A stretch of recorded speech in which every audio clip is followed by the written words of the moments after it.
Catus, Maximus here. Imagine that, another adjustable end wrench. And you'd think, God, you've done a Craftsman one.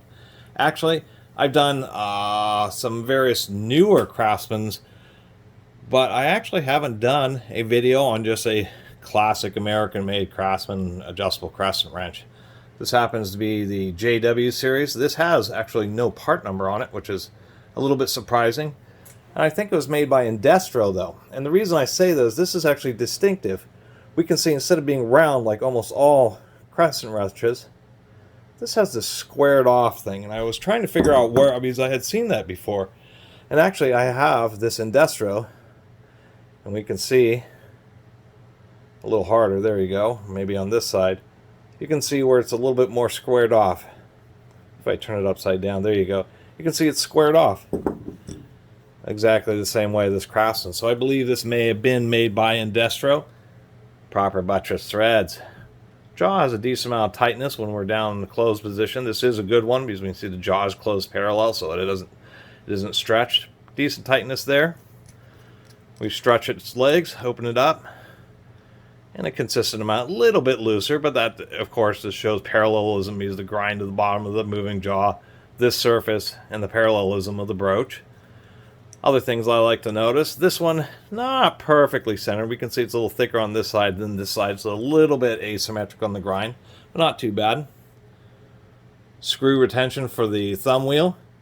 A couple little notches to keep it in place.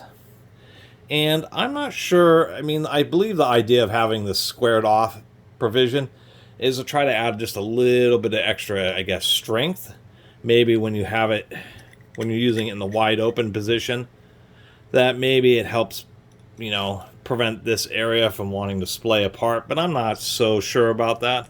I just remember it was a unique style of the Indestro. I do like that they kind of maintain the hex shape down the bottom of the wrench, so it is technically a 4-point. Other than that, pretty decent wrench. This happens to only be an 8-inch, but I've searched through my channel and swore that I've done just a regular old Craftsman adjustable wrench. And, you know, a classic one. And apparently I haven't. So that's why I'm doing this video. And it's going to be short because there's not a lot to talk about. The most copied, you know, next to the hammer, one of the most copied tools in the history of the world, literally, is this style of adjustable wrench. I mean, it is just unbelievable. Everybody and their mother, literally, and their second cousin, has tried their hand at making a copy of the Crescent style adjustable wrenches. Kind of like this unit.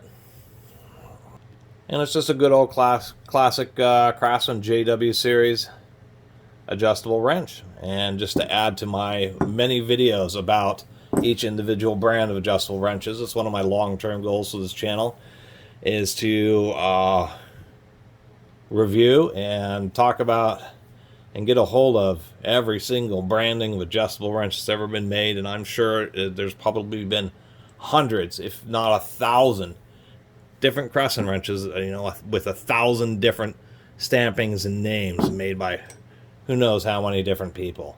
I know, like HIT Tools, which is a contract manufacturer in Japan, they made tools for nearly 50 brands. And if they made an adjustable wrench for all those 50 brands, that would be 50 different adjustable wrench brands, all made by, you know, HIT Tools. It's just an example of how many there are. Anyway, I really appreciate everybody who's been watching and subscribing. And if you haven't subscribed, please do. Until next time, Catus Maximus out.